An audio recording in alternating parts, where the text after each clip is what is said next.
Assalamualaikum warahmatullahi wabarakatuh sahabat semua. Kali ini kita bercerita tentang Polwan terjebak cinta pertemuan sesaat. Dan akhirnya, mari kita simak ceritanya. Sebelumnya, jangan lupa subscribe, like, komen. Namaku Alia Prameswari, seorang polisi wanita berusia 27 tahun, yang dikenal tegas, disiplin, dan selalu rapi dalam berseragam. Di Mapolres tempatku bertugas, banyak rekan kerja pria yang dayam-dayam mengagumiku. Namun, aku terkenal menjaga jarak, apalagi setelah gagal menikah 2 tahun lalu. Suatu sore, Alia mendapat perintah untuk menghadiri rapat koordinasi di kantor kecamatan. Hari itu hujan deras, jalanan licin, dan suasana agak sepi. Selesai, ia keluar gedung dan mendapati ban motornya kempis. Saat ia kebingungan mencari bengkel terdekat, seorang pria dengan payung hitam menghampiri. "Permisi, Bu Polwan, perlu bantuan?" tanyanya ramah. Alia menoleh. Pria itu berwajah teduh, tubuhnya tegap, berusia sekitar 35 tahun. Jas haid, basah di bahu karena hujan, ban saya kempis, dan bengkel di sini jauh, jawab Alia singkat. "Saya ada mobil di parkiran, kalau mau, saya antar ke bengkel, atau sekalian pulang," ujarnya. Awalnya, Alia ragu. Namun, hujan semakin deras, dan ia tak punya pilihan. Di perjalanan, mereka berkenalan. Pria itu bernama Arman, seorang pengusaha properti. Alia tidak tahu, Arman sebenarnya sudah menikah. Obrolan di mobil berjalan ringan. Entah mengapa, Arman punya cara bicara yang membuat Alia nyaman. Ia memuji kerja keras Alia sebagai polisi, menanyakan kesehariannya, dan sesekali melempar candaan. Saat mereka tiba di bengkel, Arman tidak langsung pergi. Ia menunggu sampai motor Alia selesai diperbaiki. "Saya senang bisa bantu," katanya, sambil tersenyum hangat. Alia hanya mengangguk. Namun dalam hatinya, ada rasa aneh seperti baru saja bertemu seseorang yang akan membawanya pada cerita baru. Beberapa hari kemudian, Alia mulai menerima pesan singkat dari Arman. Awalnya sekadar menanyakan kabar atau mengirimkan berita lucu. Lama-kelamaan, pesan itu mulai berisi perhatian lebih. "Alia, jangan lupa sarapan ya. Kalau pulang malam, hati-hati di jalan. Aku tahu kamu sibuk, tapi jaga kesehatan." Alia mencoba menjaga jarak. Tetapi perhatian itu membuatnya merasa dihargai. Ia tidak tahu, Arman memang sengaja membangun kedekatan, memanfaatkan celah hati Alia yang masih kesepian. Suatu malam, Arman mengajak bertemu di sebuah kafe yang tenang. Alia awalnya menolak, tapi Arman berkata, "Aku cuma mau ngobrol. Tidak ada yang aneh." Di kafe itu, mereka duduk di pojok ruangan. Lampu redup, hujan rintik di luar, dan musik jazz mengalun pelan. Arman bercerita tentang hidupnya, yang katanya tidak bahagia di rumah. Ia menggambarkan pernikahannya seperti kapal yang karam pelan-pelan. Alia mendengarkan. Ia tahu sebagai polisi, ia tidak boleh terlibat masalah pribadi seperti ini, apalagi dengan pria yang sudah menikah. Tapi entah kenapa, ia ingin tahu lebih banyak. Sebelum pulang, Arman menatap mata Alia cukup lama. "Kamu tahu, sejak pertama kita bertemu, aku merasa ada yang berbeda. Seperti, aku menemukan sesuatu yang sudah lama hilang." Tarpin itu membuat hati Alia bergetar. Ia mencoba mengalihkan pandangan, namun dalam pikirannya, kata-kata Arman terus terngiang. Malam itu di rumah, Alia sulit tidur. Ia memikirkan Arman, senyumnya, caranya bicara. Ada rasa bersalah, tapi juga ada rasa ingin lebih dekat. Ia tak sadar, langkah kecil ini adalah awal dari jalan yang akan menjeratnya dalam kisah yang sulit ia lepaskan. Sejak pertemuan di kafe itu, hubungan Alia dan Arman berkembang cepat. Pesan-pesan mereka bukan lagi sekadar basa-basi, tapi mulai menyentuh hal pribadi, curhatan, perhatian, bahkan candaan yang menggoda. Alia sadar betul ia sedang bermain api, tapi api itu justru membuatnya merasa hidup kembali. Suatu malam, Arman mengirim pesan singkat. "Aku di hotel dekat pusat kota. Baru selesai rapat. Kalau mau, mampir sebentar, kita makan malam bareng." Alia menatap layar ponselnya lama. Ia mencoba menolak, tapi jari-jarinya justru mengetik. Kirim lokasinya. Hujan gerimis menyambut Alia saat ia tiba. Hotel itu mewah, dengan lobi beraroma wangi kayu manis. Arman sudah menunggu di restoran hotel, mengenakan kemeja putih dengan lengan digulung. Membuatnya terlihat santai tapi tetap berwibawa. "Aku senang kamu datang," kata Arman sambil berdiri menyambutnya. Mereka makan malam sambil bercerita. Arman pandai membuat Alia tertawa, sekaligus membuatnya merasa dipahami. Seusai makan, Arman mengajaknya naik ke kamar. Aku cuma mau ngobrol lebih tenang, katanya, seolah tak ada maksud lain. Alia ragu, tapi ia mengikuti. Kamar itu luas, dengan cahaya lampu kuning yang hangat. Hujan di luar membuat suasana semakin sunyi. Mereka duduk di sofa, awalnya masih membicarakan hal-hal ringan. Namun perlahan, jarak tubuh mereka semakin dekat. Alia, suara Arman lirih. Aku tahu ini salah. Tapi aku juga tahu, aku enggak bisa pura-pura nggak punya perasaan sama kamu. Alia menunduk. Kamu punya istri, Arman. Ini nggak bener, tapi hatiku udah terlanjur ke kamu, jawabnya. Lalu menyentuh tangan Alia. Sentuhan itu membuat pertahanan Alia runtuh. Ia mencoba menarik diri, tapi Arman memeluknya. Pelukan itu hangat dan berbahaya.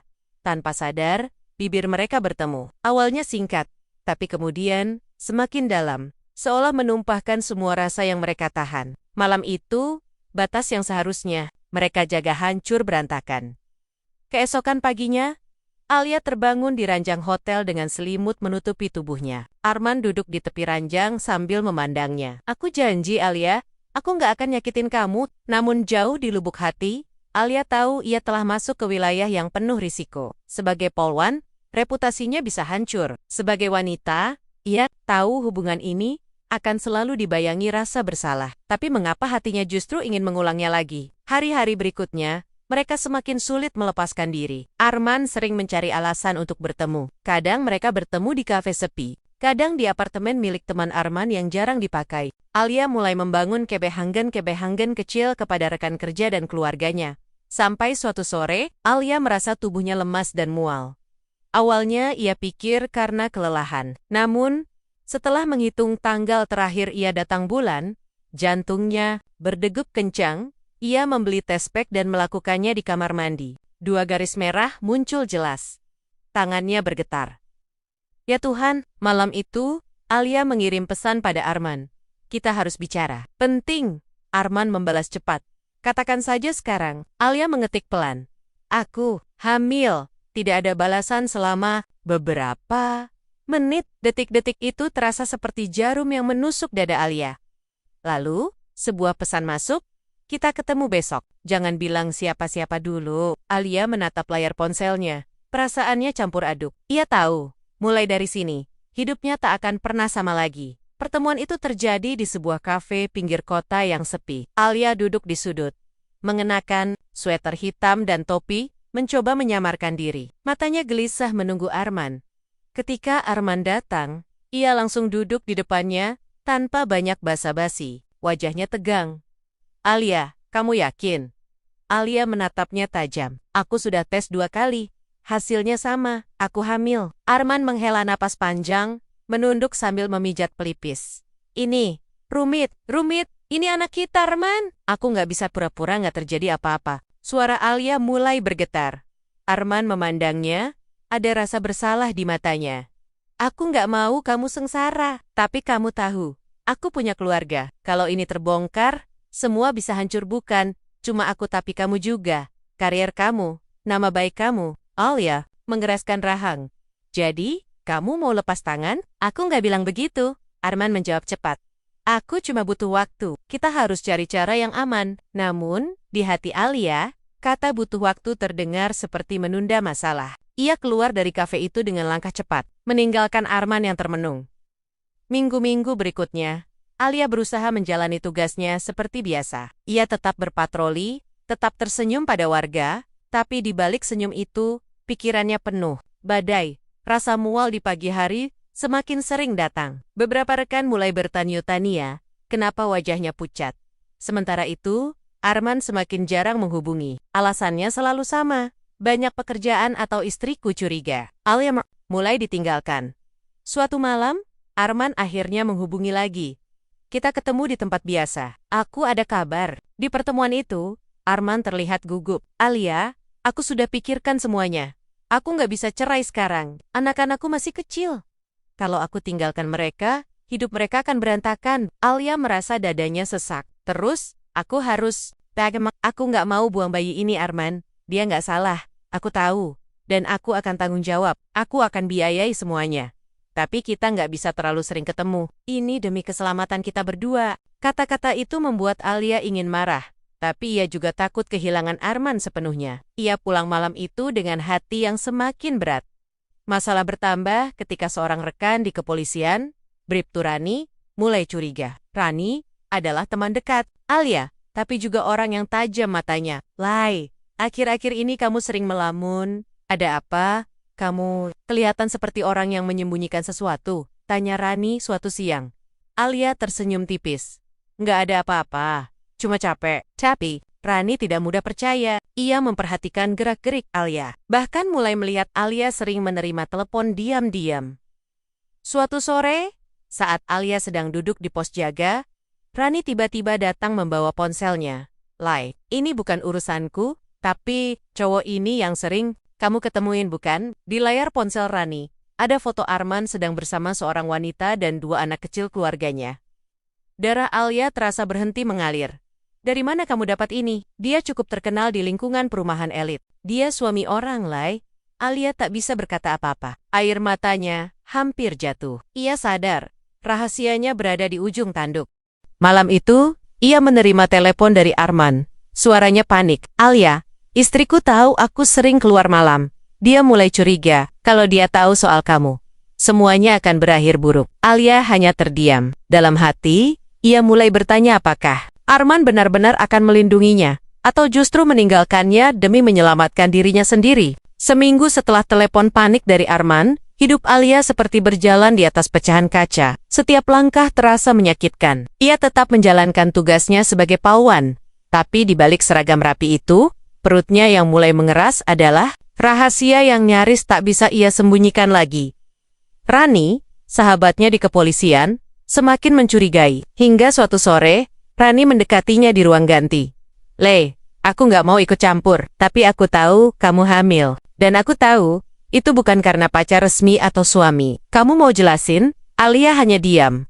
Matanya memerah. Rani menarik napas panjang. Kamu tahu kan, kalau pimpinan tahu soal ini, karier kamu bisa selesai? Apalagi kalau dia tahu ayah anak. Itu adalah suami orang. Malamnya, Alia memutuskan menghubungi Arman untuk bicara terakhir kalinya. Mereka bertemu di parkiran sebuah gedung kosong, jauh dari keramaian. Hujan deras mengguyur, membungkus percakapan mereka. Alia, aku tidur seminggu ini, istriku terus curiga. Kalau dia tahu, aku bisa kehilangan segalanya, kata Arman. Wajahnya tegang. Alia menatapnya dengan mata berkaca-kaca. Kamu pikir aku nggak takut? Aku mempertaruhkan pekerjaanku, harga diriku, tapi aku nggak akan mengorbankan anak ini. Arman menggenggam bahunya. Kalau kamu lahirkan, kita harus sepakat. Anak ini nggak boleh tahu siapa ayahnya. Aku akan bantu keuangan, tapi dari jauh. Dari jauh, suara Alia pecah. Jadi aku harus membesarkan dia sendirian. Arman menunduk. Aku minta maaf. Tapi itu satu-satunya cara kita selamat. Itu berakhir tanpa pelukan, tanpa janji manis seperti dulu. Alia pulang dengan hati yang patah. Tapi tekadnya sudah bulat, ia akan mempertahankan bayi itu, meski harus melawan dunia. Bulan-bulan berlalu, perut Alia semakin besar, dan ia terpaksa mengajukan cuti panjang. Desas-desus mulai beredar di lingkungan. Kerjanya, ada yang bilang ia menikah diam-diam, ada yang menuduh ia menjadi istri simpanan pejabat. Alia memilih diam, tidak memberi ruang pada gosip untuk membunuh semangatnya. Di bulan ke-7 kehamilan, ia pindah ke rumah kontrakan kecil di pinggir kota. Rani akhirnya tahu semuanya, tapi ia memilih setia sebagai sahabat. Aku nggak setuju sama caramu, tapi aku akan ada buat kamu, kata Rani sambil memeluknya. Hari persalinan tiba pada malam hujan lebat. Alia melahirkan seorang bayi laki-laki sehat dengan tangisan keras. Saat pertama kali menggendongnya, air mata Alia mengalir deras. Selamat datang, nak. Ibu janji akan melindungimu. Di luar ruang bersalin, Rani menunggu sambil membawa. Sekat, tidak ada Arman. Ia bahkan tidak mengirim pesan. 3 bulan kemudian, Alia kembali mengenakan seragamnya. Ia kembali bertugas. Kali ini dengan satu alasan yang jauh lebih kuat. Anaknya. Di kantornya, gosip mulai reda, tapi mata-mata penasaran tetap mengikutinya. Suatu sore saat ia pulang kerja, Alia menemukan sebuah amplop di depan pintu rumah. Isinya uang dan sepucuk surat singkat. Aku lihat fotonya dari jauh. Dia mirip aku, Maaf karena aku nggak bisa di sana. Jaga dia baik-baik. Alia menutup amplop itu, lalu menatap anaknya yang tertidur di buayan. Kamu nggak butuh siapa pun selain ibu, bisiknya. Ia tahu, hidupnya tidak akan pernah kembali seperti dulu. Tapi di balik semua rasa sakit dan kehilangan, Alia menemukan kekuatan baru, kekuatan seorang ibu yang memilih bertahan. Meski dunia memandang dengan penuh penghakiman, 3 tahun telah berlalu sejak Alia melahirkan. Kini ia kembali aktif bertugas di Polres, sudah naik pangkat, dan dikenal sebagai sosok tangguh yang membesarkan anaknya sendirian. Anak itu Rafa, tumbuh cerdas dan ceria. Menjadi alasan Alia tersenyum setiap hari, hidupnya mulai terasa tenang. Sampai suatu sore, sebuah mobil hitam berhenti di depan rumah kontrakannya. Dari dalam, keluar sosok pria yang pernah memenuhi hatinya Arman. Alia membeku di depan pintu. Apa yang kamu lakukan di sini? Arman tersenyum canggung. Aku, dan aku ingin melihat anak kita. Awalnya Alia ingin menutup pintu, tapi Rafa yang penasaran berlari keluar. Bocah itu memandang Arman, lalu bertanya polos, Ibu, ini Om siapa? Alia terdiam. Arman berlutut menatap mata Rafa. Om, teman lama ibu. Malam itu, setelah Rafa tidur, Arman bercerita. Istrinya meninggalkan rumah setelah mengetahui perselingkuhannya. Anak-anaknya ikut mantan istrinya. Sejak itu, hidup Arman kosong. Aku ingin menebus kesalahan, Lai. Aku ingin ada untuk Rafa, dan untuk kamu. Alia menatapnya lama. Bagian dalam hatinya masih menyimpan luka lama. Kamu datang setelah semua badai berlalu, setelah aku berjuang sendirian. Kenapa aku harus percaya lagi? Aku nggak punya jawaban selain, aku masih mencintaimu, jawab Arman lirih.